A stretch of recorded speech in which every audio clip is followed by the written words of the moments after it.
Welcome to the Free Library of Philadelphia. My name is Andy Cahan, Director of Author Events. The Author Event Series is a hallmark civic engagement program that is an important part of the fabric of the Free Library, supporting the library's mission to advance literacy, guide learning, and inspire curiosity. Your generosity is critical to making the Author Event Series possible. We hope that you'll make a donation today to ensure that the series continues to inspire Philadelphians by visiting freelibrary.org/PWYW, which is pay what you wish. You can also scan the QR codes on the banners out front. Our guest, Morgan Parker, won the National Book Critics Circle Award for Magical Negro, a poetry collection that ponders the nuances of Black American womanhood. She is also the author of the young adult novel, Who Put This Song On, and the poetry collections Other People's Comfort Keeps Me Up at Night, and There Are More Beautiful Things Than Beyoncé. A Cave Canem graduate fellow, the recipient of a National Endowment for the Arts Fellowship, and the winner of a Pushcart Prize, Parker is the creator, co-creator of the Poets with Attitude reading series, and is a member of the Other Black Girl Collective. In her new book, You Get What You Pay For, she charts the generational and historical difficulties, traumas, and beauties of existing as a Black woman. Ms. Parker will be in conversation tonight with Shantrelle Lewis, a multi-hyphen creative and scholar who accesses multiple disciplines to help elucidate African diasporic history, aesthetics, culture, and spirituality. Her critically acclaimed directorial debut in Our Mother's Gardens was released on Netflix via Ava DuVernay's Array, and her book Dandelion, The Black Dandy in Street Style, was published by Aperture in 2017. As an initiated Lukumi Sango priest, hoodooist, and New Orleans native, Shantrelle can be found waxing poetic about all things African spirituality online and in person at the Boku Hoodoo Shop and the annual Boku Hoodoo Fest this October. Please welcome our guests. Hey, boo. I'm talking to you, Morgan. Hi. Thanks for being here with me. Morgan's like, I'm just staring into the abyss of the lights. So just to give you all the audience a little preface to this talk, we are not strangers to each other. We are friends. We have been knowing each other for over a decade, like about at least 15 years, I think. Probably. When you were at Mokata, like, were you That still in was, school? I was maybe in grad school or just right out of grad school. So yeah, like 2012-ish. Yeah, that was a long That time was a long ago. time ago. Which I think tends to make for, better conversations in these settings, right? Because it's not just like, I don't know, I'm just talking to someone who's just like interacting with the work, but like really interacting with the person. Mm-hmm. So that said, first of all, let me start by congratulating you. This is book number 4 or 5. 5. Yes, that's a big old number, girl. It's a big number, thank you very much. That is a huge accomplishment, particularly at your age, to have committed yourself to doing your work, to doing this work, not allowing all of these thoughts to remain in your head, but getting in and putting it out in the world. I remember when my younger cousin, knew that we were friends, and she was just like fangirl and was like, "Oh my God, I can't believe it!" And so I was like, I felt cool, like a cool big cousin and shit. But so I just want to congratulate you. This book is funny. It's really smart. It's very honest. It's super vulnerable. And I can imagine, so I have my own thoughts and feelings, and I don't know if I can really divorce myself from knowing you and my thoughts and feelings and reactions to it. But I can imagine it was a little challenging to write. Yes. It took longer than any other book. I got a whole new psychiatrist. Like, I took a long break. It was supposed to come out hella years ago. Like, it really was a complicated labor. And that is just how it is sometimes, Like, I've struggled with myself writing this.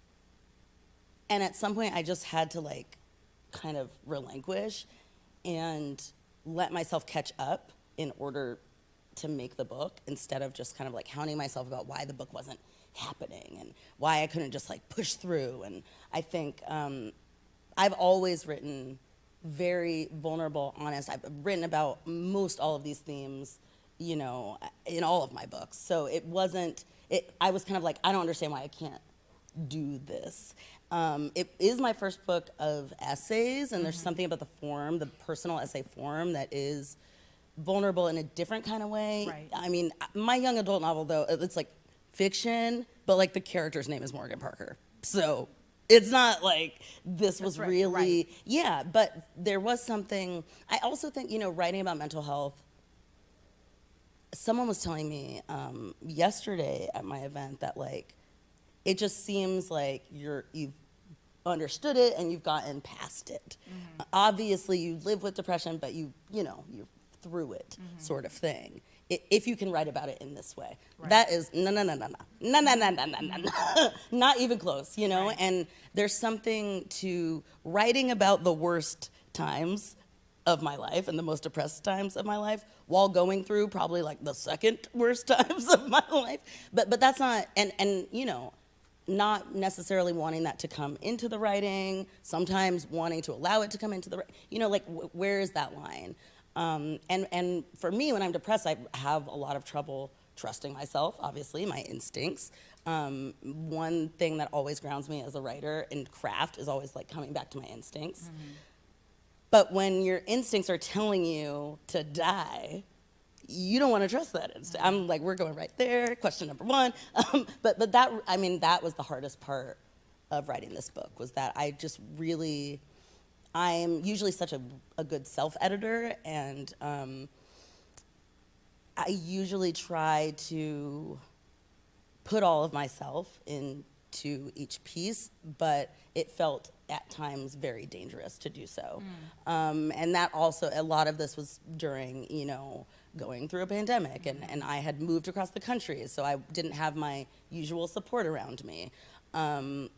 Yeah, so it really was challenging. So I will say, you know, the book came out yesterday, and I will say this week it's different for me than any other book release, because it does feel like it represents something else.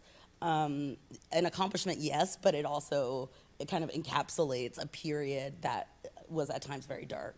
But for that reason, you know, I got the finished copies and was like, okay, this is an object that is separate from the experience that made it. This object has a whole different juju, you know, like I just have been ready to like let it be something else, you know, because that's the whole point when I'm writing. I'm like, this is hell. I'm writing about, I mean, I'm like, I cried reading this. And it hurts, but there's a reason I do that, you know, and it's never been the wrong impulse. You know, every time I like do a reading and some Black girl gives me a hug, I'm like, okay, yeah, that's why. You know what I mean? Right. That's why I do that. And you know, we write to communicate, so that interaction is important. So this part is the best part, you know, of this book, because the writing really was a challenge. And it also, you know, being a poet, I care so deeply about every single word, every single word. So it was like, my editor kept being like, just give me a draft. Just give me a draft. And I'm like, I'm out here counting syllables. I'm reading everything out loud. Like, it's not exactly that word. It's not potent. It's something else. You know what I mean? Right. Like, I just really being obsessive about utilizing language in the best way possible, in a way that not all essayists, I think, are focused. So for me, like, the argument of an essay was, you know, equally as important to the language that is being used to make that argument. Right. So it was a lot of like different sides of the writing brain happening at once, plus my heart, you know, on top of that. Which is very evident. And it's interesting when I was preparing for the conversation, I was going to ask you how deep you want to go. I was like, do you want to keep it nice and cute? You know, like we just have a nice little key, or do you want to go there and then you just like jump right in? So Here it is. thank you for, you know, I'm a Gemini, you're a Life Sag. is short. Yeah, here we go. Thank Here we go. you for making that decision for me. I will say, so you talk about like how challenging it was to write, right? It was very challenging for me to read. And I'm going to tell you why. And for the audience, those of you who may not, know me, I'm from the South. I'm from New Orleans, to be exact. So I'm a Gen Xer. Morgan is a millennial. And I think that I feel like I'm always engaged in like generation wars because, and I'm at the tail end, but I feel like we do look at the world very differently because there was like different things happening in the world as we were coming into the world and coming into ourselves and our identities, right? But all that said, I mean, we have more similarities than we have differences, and yet we also have these like nuances that are differences that I think made me very frustrated when I was reading the book. I felt like a big cousin or older sister, and I wanted to give you a hug. I almost want to cry right now. I wanted to give you a hug. I was upset for you. I was upset that as a Black woman, I'm like so emotional right now.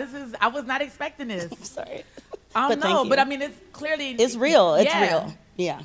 I think that I was frustrated at your, like, the times when you felt so, like, isolated and alone, that, like, some of the issues that you were wrestling with at such a young age, and then that, like, stay with you, that you're constantly having to fight against and wrestle against, namely white supremacy, right? Being a Black woman and largely, and I say largely because the whole world is not, we are impacted by white supremacy, but there are parts of the world and parts of humanity where white supremacy and whiteness does not have its hold. It doesn't right? reign, yeah.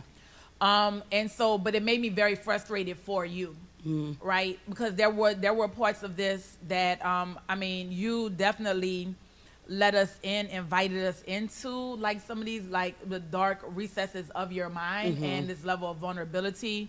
But that as a Black woman, parts that I haven't even experienced, right?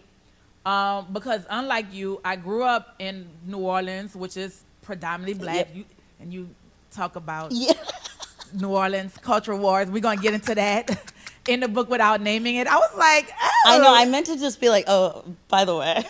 But I was like, that'll just be funny when she reads it. It was hilarious because I almost had to, and I'm going to tell y'all the inside joke so y'all can be a part of it as well. But, so some of these things I don't have to wrestle with, right? Yeah. So, like, one of the questions, like one of the first questions, and I'm going to try to ask this in a way that is not going to force you to feel like you have to defend. But it's a question that I wrestle with as a young girl because, like, you talk about your childhood. You start at the beginning. You talk about your childhood, and you was this precocious, smart, nerdy, inquisitive, preoccupied with God. Me too. I went to a Catholic school. K through 12. So it was like God, books, and boys. That's my journal. I was boy crazy. I'm a Gemini. My husband was like, but I still say I'm boy crazy. He was like, you said that in present tense. I was like, does it ever go away? Like, once boy crazy, not always boy crazy. But anyway, we were talking about polyamory and stuff like just a second ago and dating and blah, blah, blah, blah. But anyway, the point that, and if my husband is listening to this, which he probably is, that I am, happily boy crazy monogamous, but I'm just saying. So we but you can look, you know what I mean? We can have conversations and thoughts and whatnot. But the point that I was trying to make was that I had those things similar to you, right? I remember, since you'd start in the beginning, once you all get the book from Uncle Bobby's downstairs. If you haven't already gotten a copy, then you'll start at the beginning as well, unless you're one of those people that just start in the middle somewhere when you read a book. You talk about, like, growing up in school and what you were watching on TV and all this stuff. I remember growing up when I would pass by. I was going to a predominantly Black Catholic school, and we would pass by a Catholic school that was nearer my house, but it was predominantly white. And I would always see like 2 or 3 little Black kids on the schoolyard playing by themselves. It was young MP, just me, Morgan. I was starting a publishing house. That's what I was doing in 3rd grade. They made me disband it because I didn't let everyone join. Kids try to get in, and I was like, but I've never seen you write anything. I don't know if you can draw. You might have to submit a sample to me. Like a true Sag. I mean, a business woman. Okay. But that goes to what we have to do when we put in these situations and scenarios where we like have to fend for our lives and fend for our sanity, right? And so I always wondered, even as a child, what would make a parent put their black child in these schools? And so even in like, so I'm gonna get to a part, right? There's a chapter when Morgan talks about a diaspora. And she talks about an experience in Amsterdam at a literary festival that Made possible by Shantrelle inviting me. that I curated because I was reading it and I was like, oh, I wonder what I was like, oh, that was the literary festival I invited Morgan to. I thought maybe it was like a different one, right?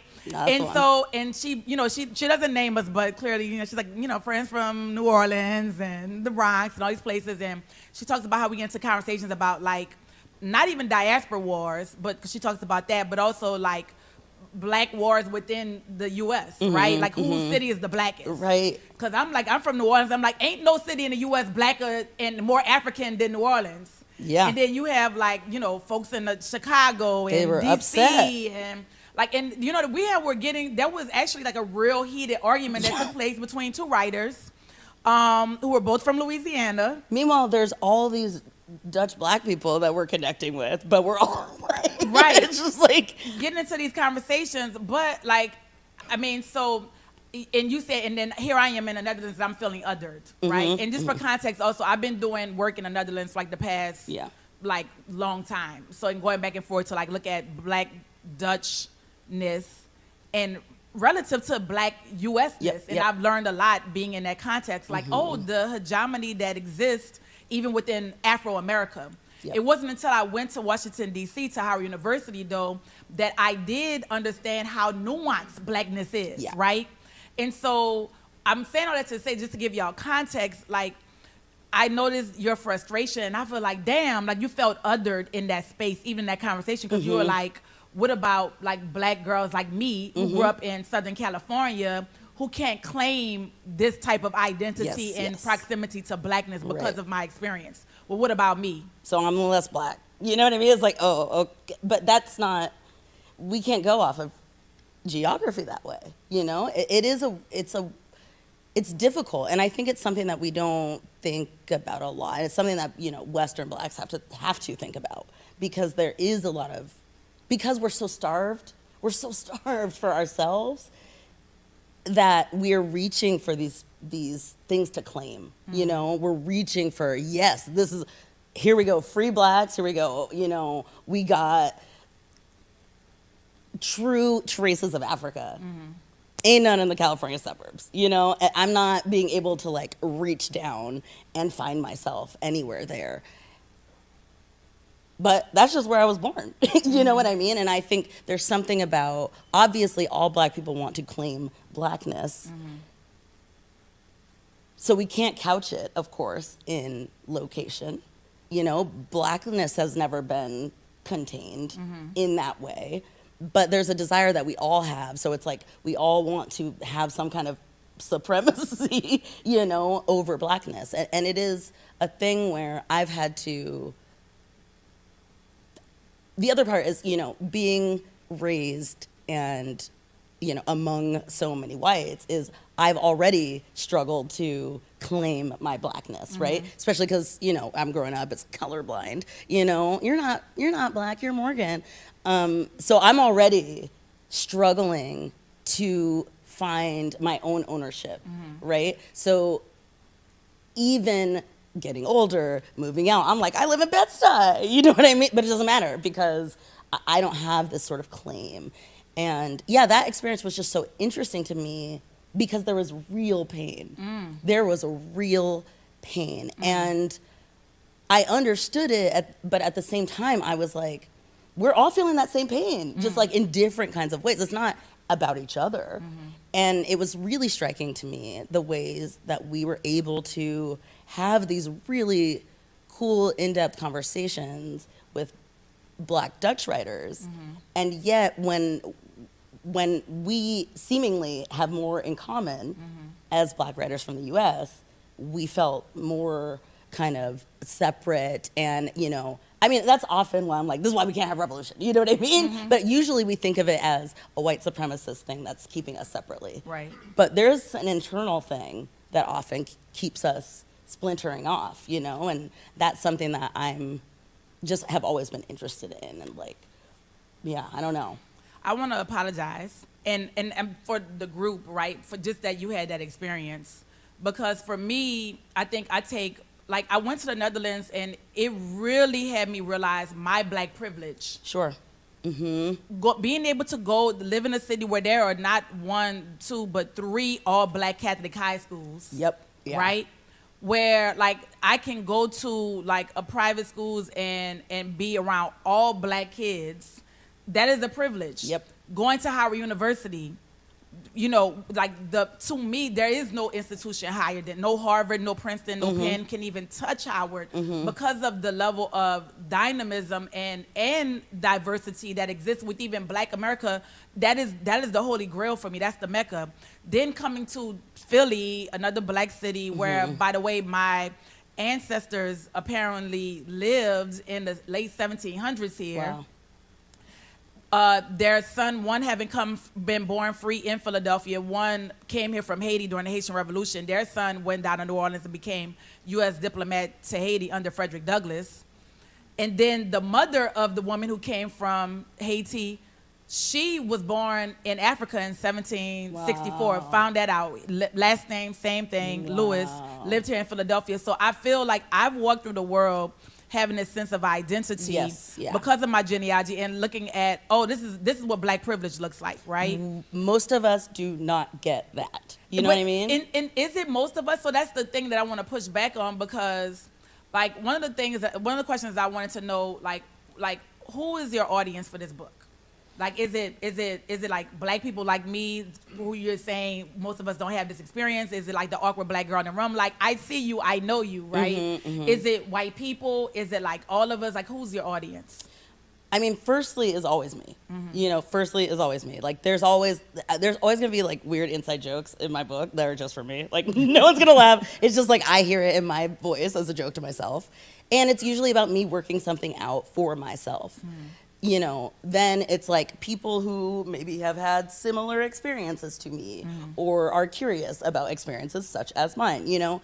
But then it's like anyone who will listen, you know? And then it's like, do you care about other, you know what I mean? It's really just about like, I'm gonna really lay something out. And if you're interested in really taking a walk along someone else's kind of perspective, then I'll show you, you know what I mean? But you have to listen. And I think for me, I'm usually talking to black folks, although I feel like for this book, it just was a little bit different. It just kind of jumps around, even paragraph to paragraph. Right. Like the registers change a lot, which I like doing in poems. It's different in essays because it's like almost like you're putting on different masks or like different jackets for different paragraphs. But I think that part of it is that I am a performer, and part of growing up as like a black girl in a white space is knowing how to perform and knowing how to change registers and shift and do asides where it's like, now I'm talking to you. You know what I mean? So there's a lot of kind of that, which felt important to this book, I think. And, you know, like Magical Negros for black people, There Are More Beautiful Things Than Beyoncé is like, this for black women, all y'all, the rest of y'all, get out of here, you know? So for this one, it really was more of like, I don't know, felt very American, I guess, if nothing else. Like, this is my American experience from the beginning. And as far back to a beginning I can go to, you know, my genealogy is not, I mean, I'm wading in, you know, it's gonna take a lot. But more than anything, what I find is that there's so much hidden, and it's so hard to find, and that in and of itself is just annoying and like wrong. You know what I mean? The fact that it's like, oh, maybe I can get a grant and go to Utah and go to this library and go and stay there for 8 months and maybe find another Parker. You know what I mean? Is Like, that your genealogy though? Because I was gonna ask you. That was actually a question, like, because I can't remember which chapter, but there's like a little small cliff note, like when you talk about where your identity began. Like, have you done that? Started doing that work in that? a little research? bit. So both of my parents are from Kentucky. They're Okay. both from Lexington. So I can go back kind of far. But like, here's the thing. A boat was somewhere. And often that is where the story stops for us. In terms of documents. And I think like that is the thing that frustrates me the most, is that it's like, I feel robbed, you know, but I also know that that is by design. Right. And so for me, it's more about interrogating, how do we live in a place where we maybe don't have access, or like, you know what I mean? Like, what if I don't have access ever, you know? Then how do I continue on? Right. Maybe I can find something to reach onto. So far, I've gotten to like some old maps of Lexington, and like, you know, my family lived in the same little area for generations. But it gets all confusing, and you know, people are spelling names different kinds of ways, and the census, and I mean, it's really hard work in a way that feels like a joke. You know what I mean? It does. But and I'm actually, funny enough, doing a genealogy workshop at the end of the month, and I'm inviting. I saw that, yeah. Yeah, the African American genealogy group that was founded here in the '80s by a woman named Carolyn Williams to facilitate the conversation. And a part of that workshop is to go beyond the 1865 wall, which I think is so important, because those stories exist. And so it's like, I feel like, again, Big Cousin, I want to push back, because just in the same way that I was able to unlock, which also has to do with, I know in my family tree, being from New Orleans, there's a lot of free Black people of color, right? Yeah. And, you know, then also a lot of Haitian ancestry. That's a lot of free Black people, period. Yeah. But I think that's a part of the myth, right? Like, and I was just recently reading about, in my book club, last month we read a book called Slave Religion by Albert Roboteau. And in it, he begins to talk about the debate between E. Franklin Frazier, who says that we were cut off completely from Africa, and then, you know, who was a Black man and who was a sociologist at Howard University. And you had a white man who was also Jewish, Melville Herskovitz, that said that, you know, the Negroes, things of his past, are talking about the myth of the Negro past, and actually talking about like, no, we weren't completely cut off. And so Big Cousin is like, nah, like those stories are there. They're there. It's really is about that access, you know what I mean? And the ease to which we can get that access. Right. And I think, you know, especially because I don't know, it's not like, here are the stories when you're young. You know what I mean? It's mostly like, I don't know. And honestly, my family is, they're from the South, they're from Kentucky. I say the records are covered in bourbon. So it's all very like, I don't know, Uncle Popeye. I'm like, but what was that guy's name? Well, we never asked. We just called him Uncle Popeye. Huh? Like, you know what I mean? There's just so much work. But I mean, and that's what I love. That's what I love about Black people, and the way that we rewrite our own histories. Where information isn't easily accessible, there is something about being able to reclaim and rewrite and just say, this is what it is because I said so, you know? And I think for me, that has been a more productive way to go, because the more that I look into the past, the more I realize how hard it is to uncover things.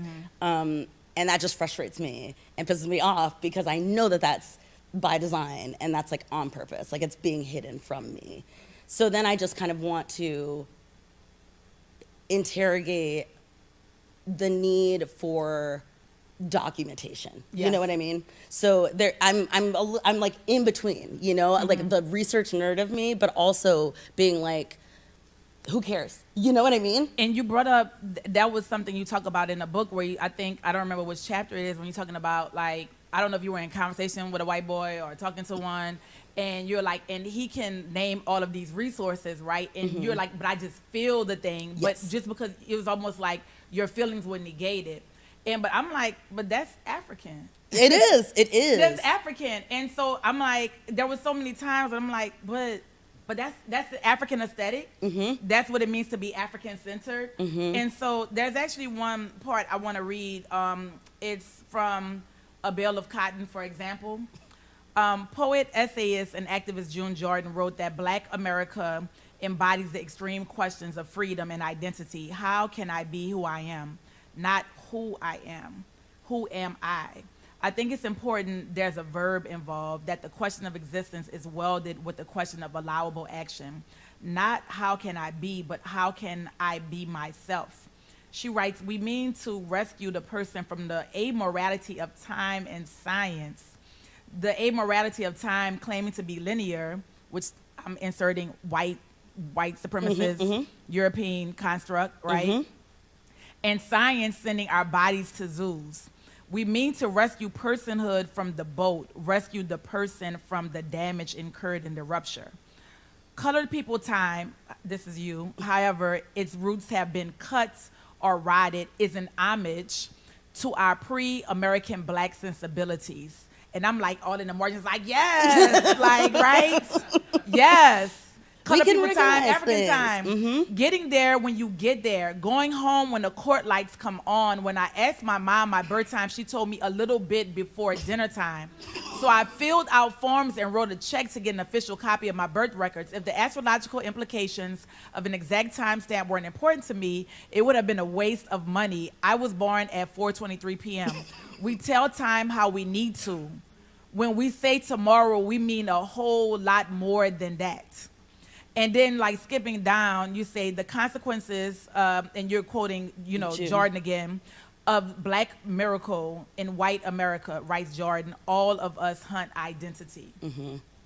And so it's here, to me, I ask the question, what if we removed white people, right, from the conversation? Because I feel like throughout the book, out of necessity and for your own sanity, you have to name and claim a thing. Because, like, you know, you talk about Zora a lot in the book, too. Oh, yeah. You know, and one of my favorite Zora quotes is that, you know, if we're silent about our pain, they'll kill us. And so I wonder, like, when I talk about Black dandyism in that time before a time when I was doing that work, I think sometimes we prescribe something to whiteness when it's really Black, right? Like, because I know you talked about, like, gold chains, and it makes you think about, like, chains and chattel slavery and all of these different things. And so when I talk about dandyism, I'm like, when Black people were dressing up in Harlem, they were doing so in the absence of white people. Yes. They weren't going downtown, right? Yes. And so I wonder, they're dressing up for each other. Which predated whiteness and colonial, you know, like the being colonial subject and being othered. So I wonder if ever you can imagine a world where we don't even have to think about ourselves in comparison to white people and whiteness. Is it even possible for you? And I'm not asking that's not coming from a place of judgment. I'm asking out of curiosity. Yeah. Do you think it's possible? Because you've interrogated this so much. And I mean, like, you know, even I really felt you when you talked about white girlness, right?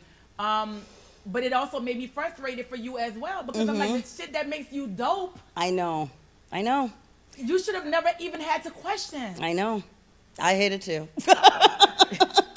And it really was a thing. It's like, writing the stuff too, there were so many things where it was like, oh, my big cousins are gonna come for me. You know what I mean? But it's really like, I wish that I could get there, but I've been there, and there's not, like, there's a way that some of that stuff, if you're on the playground and this girl says one thing, like, that's gonna be in my head. That helped shape who I am and how I understand myself in relation to the rest of the world. And I think, you know, it's like, I wish that I could just be like, but, you know, I've moved on and da-da-da, but it really doesn't happen that way. And I think so much of my life, I've tried to pretend that stuff doesn't still haunt me in the same ways, and that's not useful either. You know what I mean? Especially because it's like usually with Black folks, because I know that it's ridiculous, and I know that I shouldn't have to feel that way, and I know that a lot of other Black folks don't. Because of, you know, what generation they're from or where they went to school or whatever. So I understand it to be a thing. Like, it's like, but I'm like, I've been in therapy for, like, you know what I mean? 30 years. So right. we're not 30, I guess 20? 20. You were 15. Yeah. So at a certain point, it's like, no. This is not just like my own thing Right. that I can't emerge from. It's important for me to say, I feel this way, and this is why. It sucks, and I shouldn't, but like we all need to say, you should have, you know what I mean? Right. And not be like, you gotta fix this, you know what I mean? Instead, it's more important that we understand why children can feel that way, Right. and then why grown-ass, dope-ass adults have to feel that way too, you know? Like, that's the thing. And really, it's about the perpetuation and like the ways that little things that, you know, obviously I'm not on the playground anymore, Right. but there are little teeny bits Of course. of all of that like follows through. It's like I see it on a movie, or you know, like some girl bumps into me and it, like just her white hair on the subway. I would snatch that hair on the like, girl. Oh my god! Like what? Oh, I'm sorry. Oh, I hate it too. I'm sorry. I'm just saying I hate it too. So you know, it's like. It's stuff that, and really, a lot of this book was like, here's all the stuff that bothers me that shouldn't. You know what I mean? But like, this is why, and it should bother everyone that it bothers me, you know? Like, I really do think that my problems are very American problems.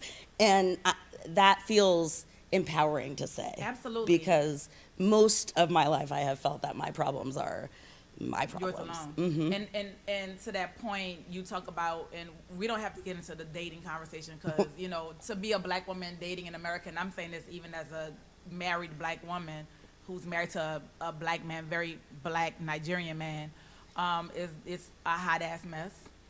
I say unless you're a black person with a womb dating another black person with a woman, then in that case it's like very magical. But for everybody else, it's a lot, right? And one of the things that you say, like when you talk about that, is like, this is not a Morgan issue. This is like a collective issue. And I agree. I agree that not only is that a collective issue, right? Is that so many of the issues that you bring up is not a Morgan issue. It's collective. And so what does it look like when we're doing community care? I really appreciated how you talk about your perspective of committing to, like, this, like, you know, group of men who are like platonic friends.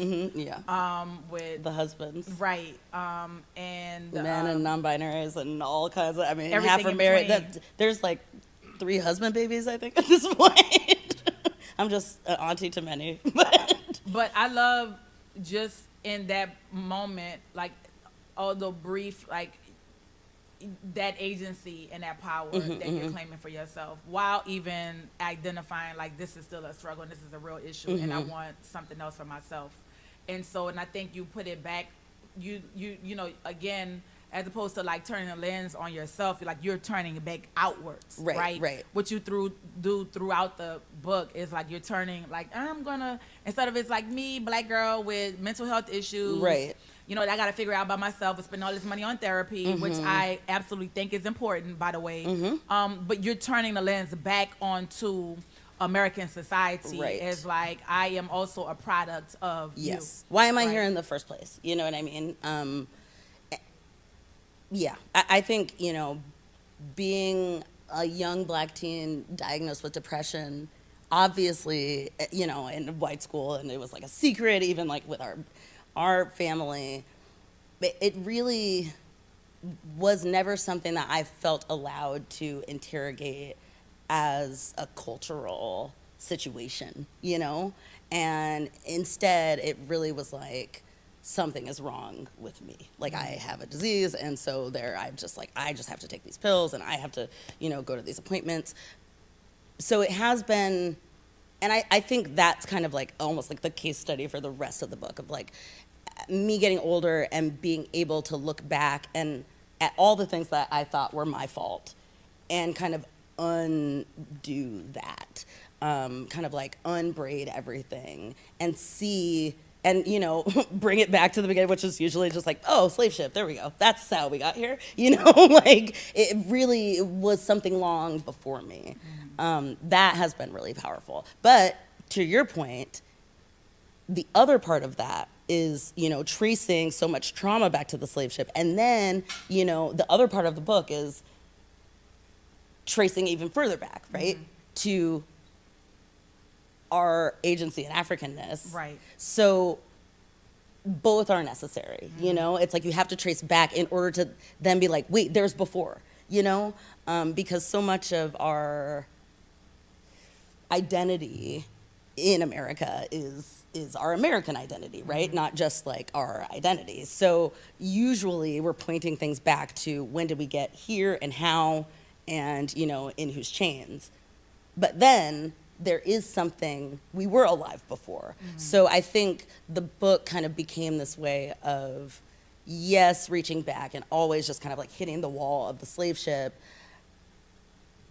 And in so doing, allowing me to then kind of like push past that and get a glimpse, though blurry, of what was before and therefore what could be possible in the future. You know what I mean? Because if we're just stuck in from ship to ship, we're not going anywhere. Oh, no. You not know? at all. But if we can kind of look beyond, we maybe see a freedom. Absolutely. Heaven forbid. You know what I mean? But I do Absolutely. think that, yes, it is possible to find those spaces. I just think that they happen in smaller ways. At least for me, right now, I'm finding those free of whiteness spaces to be more like temporal and kind of like curated almost, which, you know, we could start there. I don't know that, you know, I don't know that right now we could be like, let's establish a city, you know, where we don't worry about it. But I can have friends over for where like 2 hours we just maybe don't even think about it. We just don't even think about it, you know? I've been to Cave Canem, writing retreat with, it's like a week long and it's like only Black writers. Sometimes there are other groups on the like campus, but one year I was there and there was not. And so I only saw Black people for a week. And it was, and then when I got on the train, it's like outside of Pittsburgh, so I got on the train, it's like a lot of different people, like a lot, and was like, oh, like it was weird. Because to have that experience, that's not something that we usually have, that you're just like only around 50 Black people for a week. Like no other intervening, no doorman, no mailman, no nothing, you know, just like us. And that, we can create those spaces, you know, where we like momentarily forget. But it is a thing where it relies on intentionality. Absolutely. You know? And again, big cousin, they exist. I live in a bubble. It is curated. But we have to make our bubble. We have to create it, and we have the power to do so. And I just say that because I'm like, oh, it makes me want to beat up. Like when my niece came and she was just like, oh, like these little, you know, there were little white girls that were, you know, didn't want to invite her or something. I was like, fuck them, like, fuck them damn kids. You know what I mean? Like just even for making her feel that way as a child. Yeah. And so even as an adult, I still feel that way today. And I'm like, we have those bubbles, they exist, and we're going to continue to create it. Right. What do you in all of, and but like, I was sorry to even cut you off, but on top of that, I'm growing up in the 90s when it's all about assimilation. Yeah. You know? So there's a way that it's like, I don't know, man. It's really complicated, you know, because growing up in this time of like, we're all, you know, Benetton, whatever, I think there is a sub-psychology where if we're always reaching for that, and, you know, that's my generation, that my parents coming from, a generation of like, respectability politics and like, you know, they grew up poor, they're just trying to get to the suburbs, you know, like who could fault them, you know? So it's all wrapped up in that also, that's like, we're supposed to have this aspiration. And so to feel like you're barred entry then kind of complicates creating your own space, if that makes sense. It does. If you, I mean, again, I really appreciate the ways that you talk about therapy in your book. My therapist is actually Indian. He's not a Black woman, and he's fucking amazing. Love him. Love him. I'm like, God bless his name and no one else. I don't know if y'all ever saw Head of State with Chris Rock when he says, God bless America and no place else. Just watch it. It's funny. So it's like another inside joke. But what would you tell with the life you've lived to date? And again, I don't think healing, I've done a lot of work around healing from generational trauma and, you know, molestation and all of that stuff. And I feel like healing is not a destination but a journey. And I think that's what you were alluding to earlier. What would you go back and tell little bitty Morgan, who want to give a nice big hug to and say, fuck them damn kids? What would you tell her with what all of the work that you've done on yourself to date? Oh, such a hard question. I mean, I think this book is, this book, the last book, the one book, you know what I mean? Like, I think that I'm constantly trying to send her missives, you know? And there are ways, when I wrote my young adult, I really did feel, I literally was like, I think I'm literally trying to finish this so that I can give it to this child. I'm really trying to go back in time and correct some shit and like hand this to her because she needed it. And I mean, so, okay. This is like, I feel like this is like a very unorthodox and like not what you're supposed to do, which is like read the very end of the book. And, you know, it's like, I mean, you guys still have to buy it, but you guys still have to buy it. Reparations.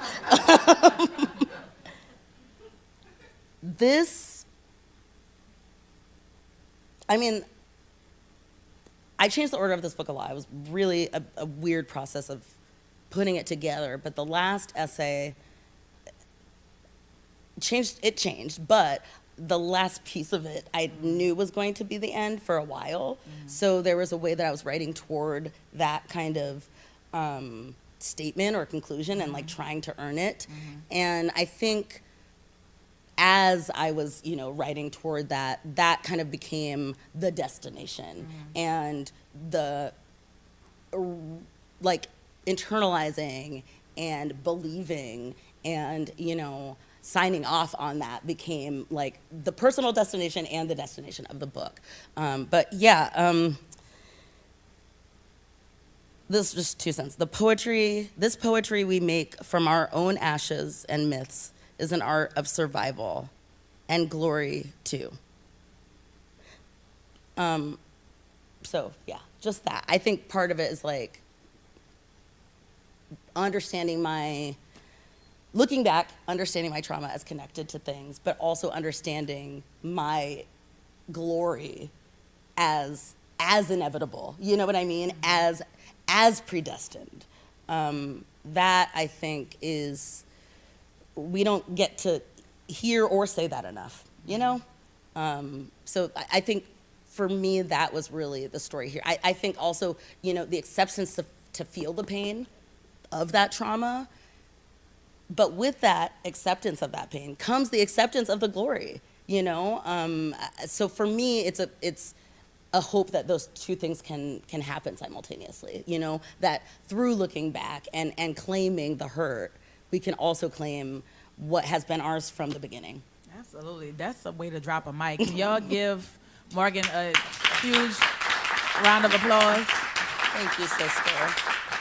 So I'm gonna start off with saying that I believe that anybody Negro in any descent from the 12 tribes of Israel, I want to say put that out there. But just thinking about what she was saying, right, about the persons, right? And so I was diagnosed with borderline personality. So now that you was talking about it, I was like, that got something to do with slavery, you know what I'm saying? Or the enslaved mind. You get what I'm saying? So, and that persons that I be trying to create, like you were saying, creating things to try to be normal. You know what I'm saying? And the fact that she was saying about the slave ships and how it ends there. And that's why when I say the Bible, I believe in the Bible. So our history goes back, I believe, in the Bible. And just the thought of, you know what I'm saying? When I got here, right, I I wasn't even supposed to be here. That's why I knew there's a higher power, you know what I'm saying? Because I had to bring a book back, and I wound up here to bring it back, you know what I'm saying? Because that's where I got it from. You were supposed to be here. And that's why I figured when y'all was talking, I'm like, wow, how I get here, you know what I'm saying? So, thank you. Well, Thank you for finding Thank you. us. Yeah. Thank you. Thank you both so much. This is so wonderful. I was wondering, Morgan, if you could talk a little bit more about the order that these essays came to you in, and we love to say start at the beginning, and for those of us maybe venturing into essays for the first time, like, did you actually start at the beginning? Where'd you start? Where'd you end? Actually, can you share that information? Yeah.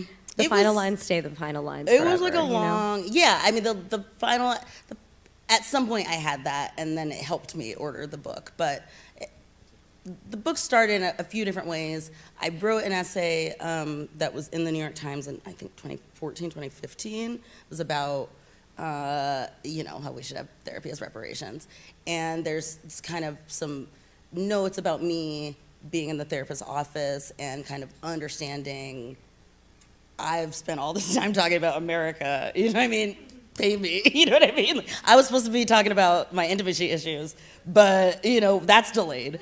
And that, kind of got me started on what are we doing here, you know what I mean? And then thinking about how much of my mental illness has been informed by my African-American oppression, So that piece and the kind of argument around it became pulled out through the book. So now there's like several different therapy. I always say that the book it's not really a memoir, but the parts that are most memoir-y is me in a therapist's office. So, every once in a while you're like, oh, there I am with my first therapist, then I am in college with my therapist, then I am, a therapist in 2014.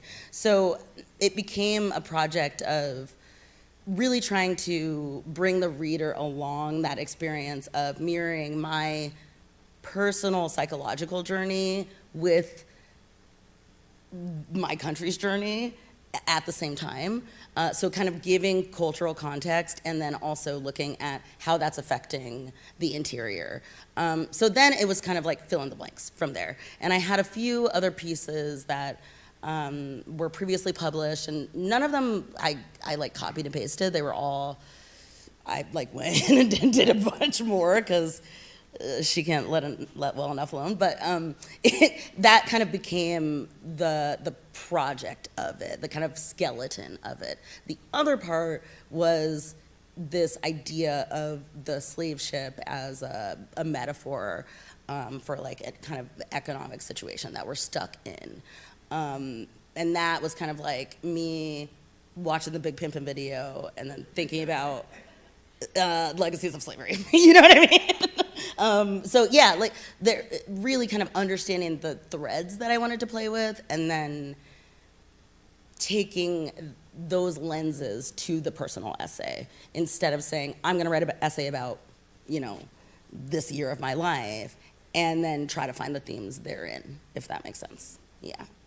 I want to thank you both for your light, your effervescence, your energy. And as a Taurus, I believe I'm a very peaceful person. But lately I've just been very angry about everything.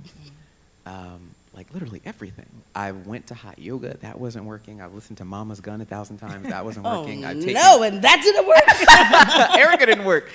But I taken baths to like cool my head, and I went to my altar, and it was just like, write about it. And I've been transmuting it through writing, or like at least trying my best not to just say the same thing over and over. So, although sometimes that's how it starts. hey, Saying excellent. the same thing over and over. Excellent. Excellent. Thank you. Question to both of you is, I'll speak into it. My question to both of you is it in fact time for revolution? I probably already know the answer to this, but is it time for revolution?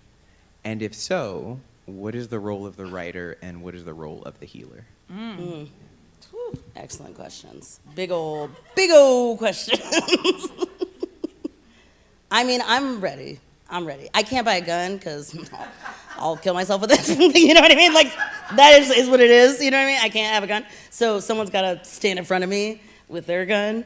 But I'll tell the truth all fucking day. You know what I mean? All day I'll tell the truth. That's the only thing I can do. You know, it's really,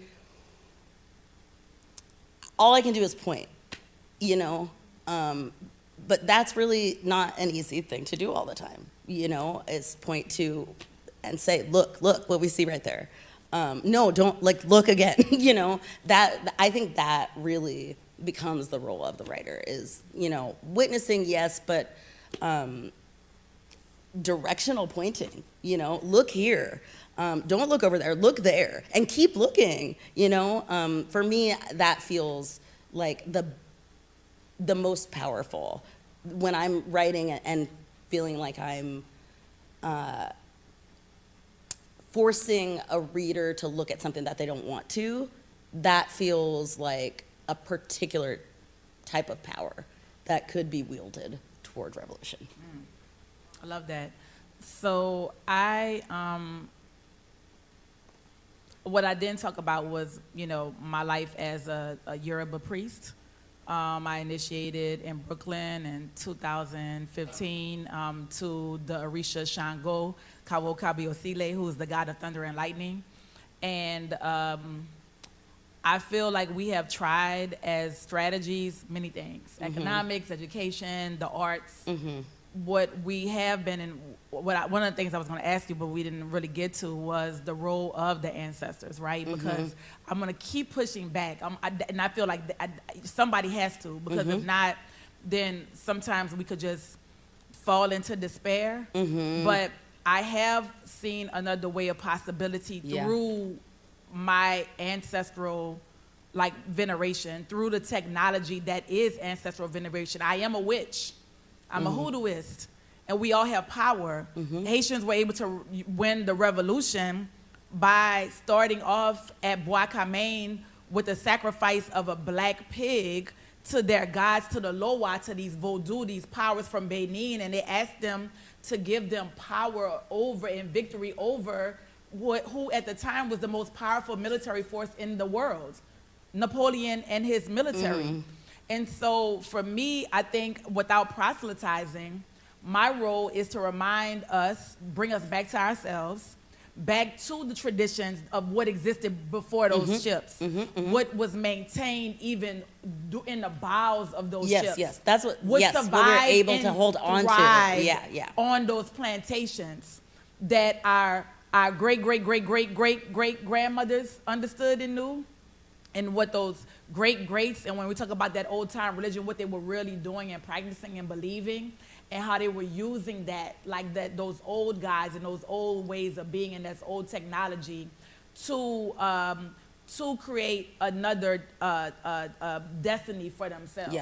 And so then my role, like I said, is not to proselytize, but then to equip people with tools that we have access to. We remember, it's in our DNA. Yeah, we know. Right? It's like, oh, this is how you use the altar. This is how you sit at an altar. You can't get beyond that wall in Kentucky. You talk to them. And then it will show you and speak to you. They'll come to you in dreams, and they will manifest in different ways in your life, so that you then have access to them and the information that comes with that. So that's at least what I'm doing, you know, and that's my charge to other people as well. And I think as we look at what's going on in Haiti, in the Congo, in the Middle East, right, in Gaza, until we end white supremacy, this planet will burn. I mean, Okay, the moon, Saturn, Pluto, Mars will also burn, because if people go up there with white supremacist ideas and try to colonize outer space, it's going to burn too. And so until we stamp out white supremacy, right, across the board, we will all suffer. And I don't think that's just our responsibility to do alone, right?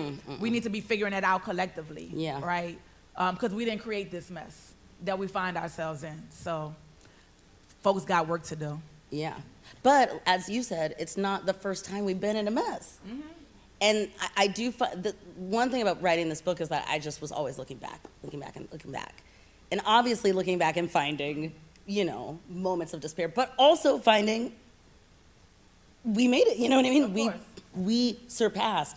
And there are ways that we did that, you know what I mean? What are the ways that we did it before? That was something that and I went back to, you know, June and Zora, and like, how are they talking about these things? And like, what is Nikki talking about? And what was the role of the writer in these other times of, you know, near revolution, basically. And that's really how